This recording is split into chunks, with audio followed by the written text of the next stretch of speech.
Hello बच्चों, मैं Shailendra sir.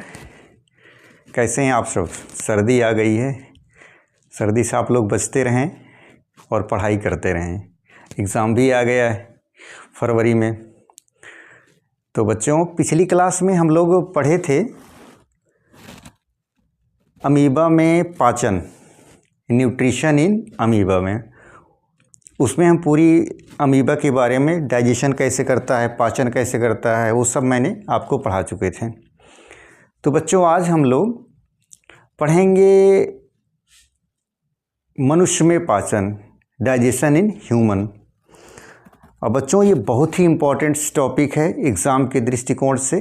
Board में आने वाला एक एग्ज़ाम में आने वाले ये क्वेश्चंस हैं। तो आज बच्चों हम लोग पाचन के बारे में पढ़ते हैं। पाचन में बच्चों सब जान रहे हैं, पाचन डाइजेशन इन ह्यूमन, खाना कैसे है, खाते कैसे हैं, फिर पचता कैसे है, ये सब बारे में हम लोग बच्चों चर्चा करेंगे। तो सभी आज हम पाचन के बारे में पढ़ने के लिए जो टॉपिक्स बनाए गए हैं, जो टॉपिक्स आपको बता रहा हूँ बच्चों, बहुत ही इम्पोर्टेंट टॉपिक है। इस पर विशेष तौर पे आप ध्यान दीजिएगा। ऐसे ही बोर्ड की कॉपी में लिख कर आएंगे आप लोग, तो नोट्स बनाते रहिए बच्चों। चलिए शुरू करते हैं। जैसा कि बोर्ड में दिख रहा होगा कि पाचन, डाइजेस्टिव सिस्टम। डाइजेस्टिव सिस्टम कहते किसको हैं, इसके बारे में जानेंगे। पहले तो आप जानिए पाचन क्या है। डाइजेशन, पाचन बच्चों, पाचन में वह अंग जो सहायता करते हैं, वह सभी अंग भोजन को पचाने वह सभी अंग जो सामूहिक रूप से सभी भोजन पचाने में, वह सामूहिक रूप से सभी अंग जो काम करते हैं, उन्हीं को पाचन कहते हैं। 13 बच्चों पाचन के बारे में। और पाचन में बच्चों नेक्स्ट बताएंगे क्या, पाचन सिस्टम, पाचन तंत्र, खाना पचता कैसे, डाइजेशन होता कैसे, इन सब के बारे में हम आप चर्चा करेंगे। जैसे कि भोजन जब लेते हैं, खाना जब ग्रहण करते हैं माउथ से, इसे बोलते हैं माउथ या मुख गुहा, माउथ या, और क्या बोलते हैं इसको, मुख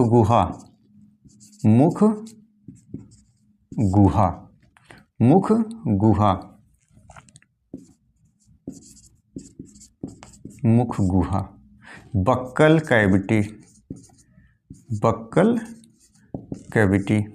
ये रहा बच्चों फिगर इसका, माउथ या मुख गुहा। बच्चों जब हम भोजन लेते हैं, भोजन ग्रहण करते हैं माउथ से, तो इसे मुख गुहा मतलब पूरा मुख में खाली स्थान।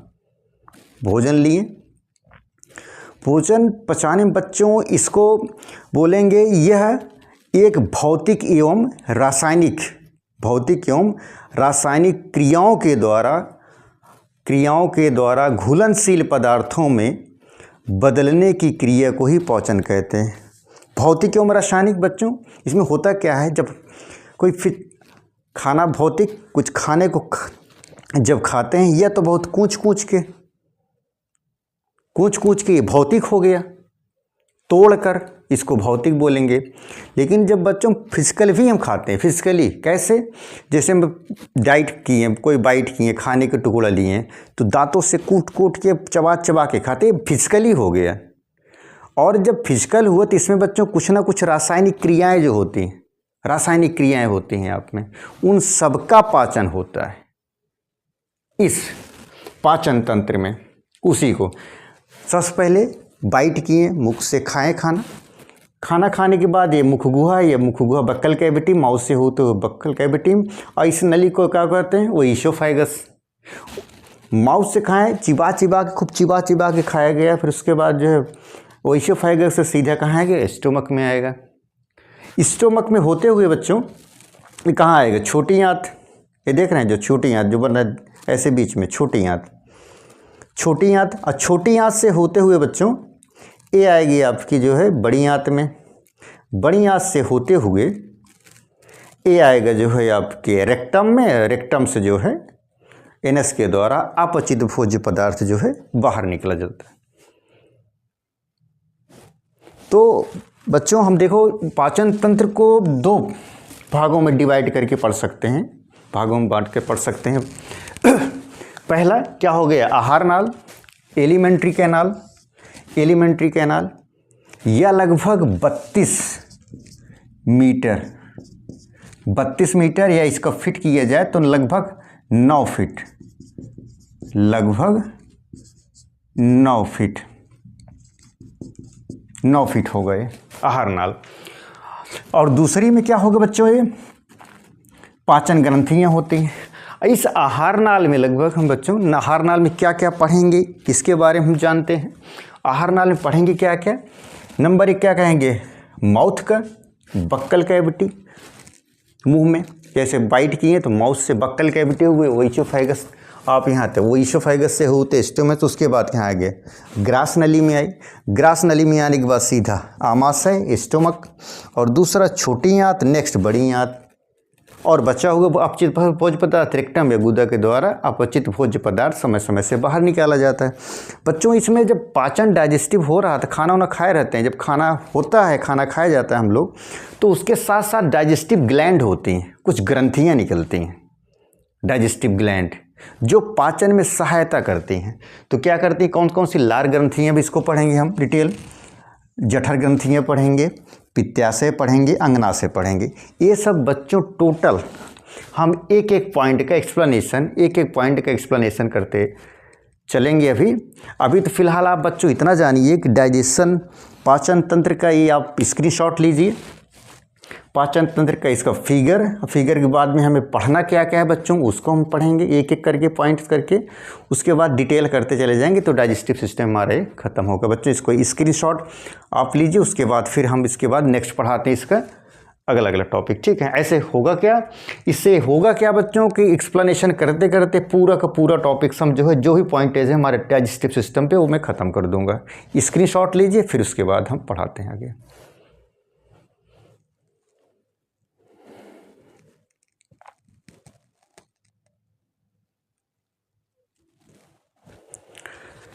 जैसा कि बच्चों हम बता ही चुके हैं, भोजन मुखगुहा से होकर ग्रास नली से होते हुए आमाशय में, फिर छोटी आंत, फिर बड़ी आंत से होते हुए फिर रेक्टम और एनएस के द्वारा जो है निकाल दिया जाता है। तो बच्चों हम पहला पॉइंट आपको जो बताए थे एक्सप्लेन करेंगे। इसमें ग्रास नली मुखगुहा, पहले पाचन देखते हैं। पाचन देखते हैं क्या होता है बच्चों, पाचन में क्या है, जटिल व अघुलनशील खाद्य पदार्थों को भौतिक एवं रासायनिक क्रियाओं के द्वारा घुलनशील पदार्थों में बदलने की क्रिया को पाचन कहते हैं। इसमें बच्चों भौतिक एवं रासायनिक क्रियाओं के द्वारा घुलनशील पदार्थों में बदलने की क्रिया को, भौतिक एवं रासायनिक, कोई फूड पार्टिकल है, कोई खाद्य पदार्थ नहीं टूट रहा, उसको तोड़ा जाए, कूट के तोड़ा जाए तो उसे बोलते हैं भौतिक। मैं तो कहता हूँ कि फिजिकल भी हम खाद्य पदार्थ को तोड़ते हैं। फिजिकली खा रहे हैं तो दांतों से खा रहे हैं, नहीं खा रहे हैं, चबा के खूब खा रहे हैं दांतों से, तो खाया जाता है, तो ये फिजिकली भी तोड़ना हुआ। और रासायनिक क्रियाएँ क्या कहते हैं, रासायनिक क्रियाओं के द्वारा इसमें जो केमिकली जितने हमारे गैस्ट्रिक ग्लैंड हैं वो सब भी रहते हैं, वो रासायनिक क्रियाओं को मिलाकर जो पाचन होता है उसे क्या कहते हैं, हम बोले बच्चों बदलने की क्रिया को, घुलनशील पदार्थों को बदलने की क्रिया को पाचन कहते हैं। नेक्स्ट, भोजन पचाने में वह अंग जो सहायता करते हैं उन सभी अंगों को सामूहिक रूप से पाचन तंत्र कहते हैं। भोजन पचाने में वह जो सहायता करते हैं सभी अंग जैसे आपका buccal cavity, oesophagus, stomach, small intestine, large intestine, rectum, anus, ये सब जितने भी सहायक हैं पाचन करने में, वो सभी अंग को क्या कहते हैं? पाचन तंत्र कहते हैं। इसमें जटिल भोज्य पदार्थों को क्या किया जाता है? सरल भोज्य पदार्थों में तोड़ा जाता है। पाचन तंत्र को दो भागों में बांटा गया है। एक तो हो गया आहार नाल, एलिमेंट्री कैनाल, और दूसरा क्या हो गया आपका? पाचक ग्रंथियाँ, जैसे डाइजेस्टिव ग्लैंड। अब बच्चों हम आहार नाल के बारे में जानते हैं। आहार नाल क्या होता है? यह मुख गुहा से प्रारंभ होकर, मुख गुहा बच्चों मुख या मुख गुहा, माउथ, गुहा मतलब खाली स्थान, गड्ढा। देखोगे मुख गुहा, तिचक बोलते हैं मुख गुहा। यह मुख गुहा से प्रारंभ होकर गुदा तक यानी एनस तक रहता है। इसके निम्नलिखित भाग होते हैं। नंबर 1 क्या पढ़ेंगे हम बच्चों? मुख तथा मुख गुहा। इसके द्वारा भोजन का अंतःग्रहण किया जाता है और भोजन को दांतों द्वारा चबाकर लार मिलाई जाती है। खूब कोई भोज्य पदार्थ बच्चों हम लोग खाते हैं या खाएं तो खूब चिबा कर खाया जाए। एक समय आप सूखी रोटी खाइए बच्चों, कुछ ना करते हुए, कुछ भी ना किए जाए। जैसे घर पे जाओ, घर पे एक प्रैक्टिकल करना, घर पे जाइए बच्चों, सिर्फ कुछ करना नहीं, सिर्फ सूखी रोटी लो और खूब चिबा कर खाइए। आप खूब चिबा कर खाइए। देखिए एक समय ऐसा आएगा बच्चों, रोटी मीठी लगने लगती। प्रैक्टिकल करिए, फिर आप बताइएगा कमेंट करके, रोटी मीठी लगती है या नहीं लगती है? रोटी मीठी लगती है। तो उसमें टाइलिन नामक, देखो क्या होता है, इसमें चबा कर, दांतों द्वारा चबा कर लार मिलाई जाती।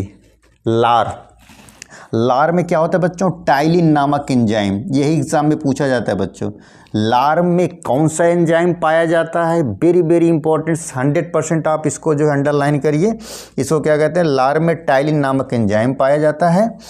इसको क्या कहेंगे? यह जटिल अणु स्टार्च पर क्रिया करके उसे शर्करा अणुओं में बदल देते हैं, जिससे भोजन लेईसा होकर, लुगदी बन जाना। लेईसा होकर मतलब लुगदी, ऐसे जैसे खिचड़ी बनाया जाए, पूरी पतली खिचड़ी एकदम लेई की तरह, गोंद जैसे होता है लेई की तरह, लुगदी उसको बोलते हैं, लेई की तरह बन जाना।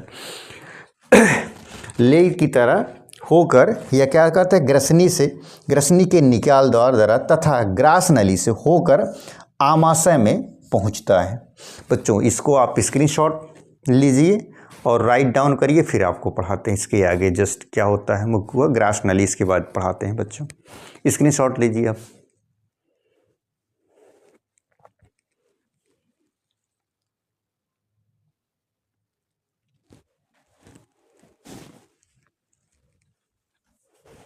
नेक्स्ट बच्चों, ग्रास नली में क्या होगा? इसमें पाचन की क्रिया नहीं होती। सबसे इम्पोर्टेंट, कभी पूछ लिया जाता है बहुविकल्पी में पूछ लिया जाता है, ग्रास नली में पाचन होता है या नहीं होता है? तो आपका उत्तर होगा नहीं होता है। ग्रास नली होता क्या है? सिर्फ माउथ को या मुख गुहा को सिर्फ आमाशय तक जोड़ता काम करता है। कौन? ग्रास नली। इंपॉर्टेंट टॉपिक है, बहुत पूछा है, बहुविकल्प में पूछ लिए जाते हैं, अक्सर एग्जामिनर पूछ लिए जाते हैं, कोई टीचर्स पूछ ले जाते हैं। क्या पूछते हैं बच्चों? बताओ ग्रास नली में पाचन होता है? तो आप उत्तर देंगे फटाक से नहीं होता है। क्यों? क्योंकि ये सिर्फ जो ग्रास नली, जो आपकी नली, ये ग्रास नली सिर्फ क्या करता है? वह मुख गुहा को आमाशय से जोड़ने का काम करते हैं। इसमें पाचन की क्रिया नहीं होती। यह सिर्फ क्या करता है? मुख गुहा को आमाशय से जोड़ने का कार्य करता है। बस हो गया। नेक्स्ट क्या है? आमाशय, स्टोमक। आमाशय में भोजन आते ही सबसे पहले क्या होता है? गैस्ट्रिन नामक हार्मोन्स निकलता है। जैसे ही भोजन हम लोग खाते हैं ग्रास नली से, मुख गुहा ग्रास नली से होते हुए जैसे भोजन आमाशय में पहुंचता है, उसमें गैस्ट्रिन नामक जो है क्या निकलता है? हार्मोन्स निकलता है, जो क्या करता है? जो जठर ग्रंथियों को सक्रिय करता है। क्या करता है बच्चों? जठर ग्रंथियों को सक्रिय करता है। जठर ग्रंथियों से जठर रस निकलता है तथा यह जठर रस, गैस्ट्रिक जूस क्या कहता है? जठर रस में क्या होता है? HCl। बच्चों इंपॉर्टेंट टॉपिक, अंडरलाइन करेंगे। जठर रस में क्या होता है, HCl हाइड्रोक्लोरिक एसिड, दूसरा क्या होता है पेप्सिन, और तीसरा क्या होता है रेनिन नामक एंजाइम होते हैं। HCl क्या करता है बच्चों, HCl हाइड्रोक्लोरिक एसिड क्या करता है, भोजन के माध्यम को क्या करता है, अम्लीय बनाता है, भोजन के माध्यम को अम्लीय बनाता है तथा भोजन को कठोर कणों को गलाता है। HCl बच्चों इंपॉर्टेंट टॉपिक कि HCl क्या कहता है, भोजन के माध्यम को पहले क्या करता है अम्लीय बनाता है, फिर भोजन में आए हुए कठोर कणों को पदार्थों को वो क्या करता है गलाता है, HCl। और पेप्सिन क्या करता है, पेप्सिन अर्थात पेप्सिनोजन को क्रियाशील बनाता है। पेप्सिन प्रोटीन पर क्रियाशील है और प्रोटीन को पेंटोस तथा पेप्टाइड्स में बदल देता है। ये बच्चों आप रिएक्शन लिख लीजिएगा। रिएक्शन क्या है, प्रोटीन्स गिप्स के ऊपर पेप्सिन, गिप्स के नीचे HCl हाइड्रोक्लोरिक एसिड क्या बनाएगा, पेंटोस या पेप्टाइड्स बनाएगा। तथा रेनिन क्या करता है, रेनिन ये तो HCl बता दिए और पेप्सिन बता दिए, रेनिन क्या करता है, वेरी वेरी इंपॉर्टेंट बच्चों, ये अक्सर पूछा जाता है। रेनिन दूध को फाड़कर उसमें घुली केसीन को अलग कर देता है, इससे जिससे क्या होता है, जिससे उसका आगे पाचन हो सके। आमाशय में भोजन 5 घंटे तक रहता है। उपरोक्त प्रक्रियाओं के कारण ही भोजन भूरे रंग की लेई के रूप में बदल जाता है, जिसे काइम कहते हैं। नोट, रेनिन दूध को दही में बदलता है अर्थात दूध को पचाता है। बच्चों नेक्स्ट इसका आप स्क्रीनशॉट लीजिए, फिर इसके बाद नेक्स्ट पढ़ाते हैं।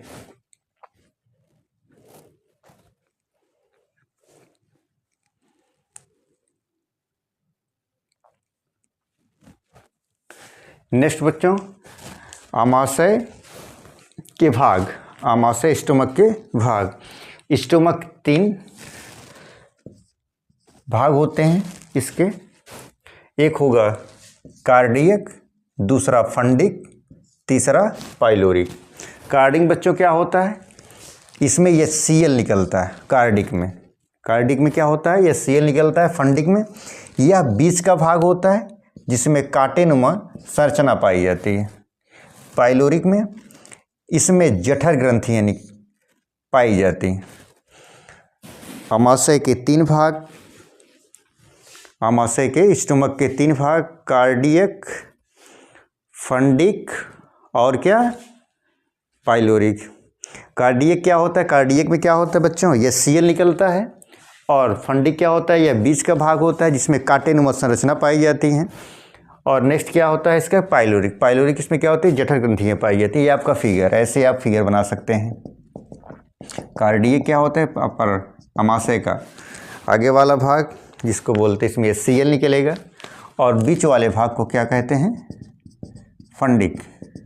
बीच वाले भाग को फंडिक और लास्ट वाले भाग को पाइलोरिक। ये रहा आपका।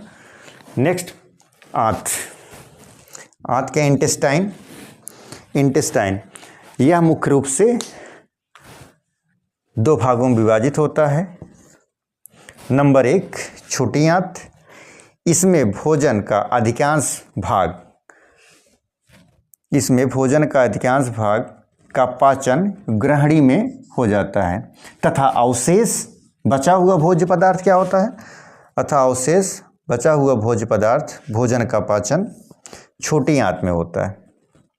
यह लगभग 20 से 25 फीट लंबी होती है। इस पे निम्न भाग होते हैं। नंबर 1 क्या है, ड्यूडेनम, जेजुनम और ईलम। बच्चों इसका स्क्रीनशॉट लीजिए, फिर इसके बाद आगे पढ़ाते हैं।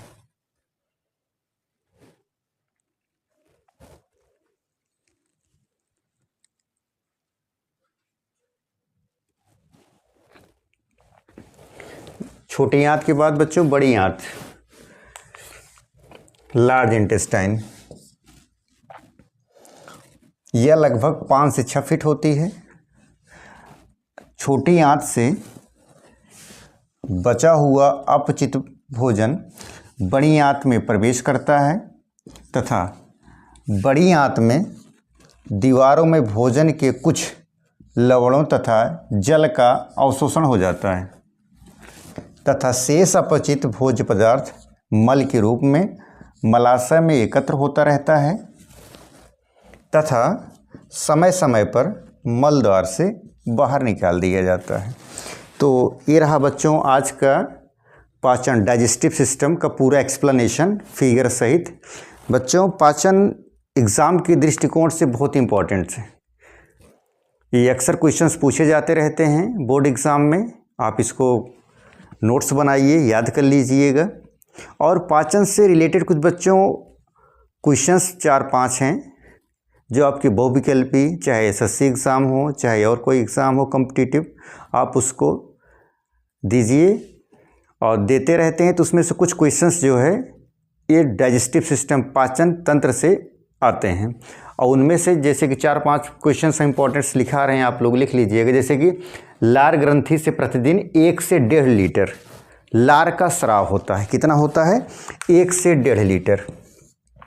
किसका स्राव होता है? लार से, लार ग्रंथि से लार का स्राव का निर्माण होता है। दूसरा क्या है? लाइसोजाइम एंजाइम कीटाणुओं को मारता है। लाइसोजाइम एंजाइम कीटाणुओं को मारता है। तीसरा, लार ग्रंथि 3 जोड़ी होती है। चौथा, म्यूलिन एंजाइम भोजन को चिपचिपा बना देता है। और पांचवा, सबसे बड़ी लार ग्रंथि पैरोटिड होती है। और छठा, सांप में पैरोटिड ग्रंथि जहर की थैली का काम करता है। सांप में पैरोटिड की ग्रंथि किसका काम करती है? जहर की थैली का काम करता है। ये रहा बच्चों आज का क्लास। नेक्स्ट क्लास अगले दिन। धन्यवाद।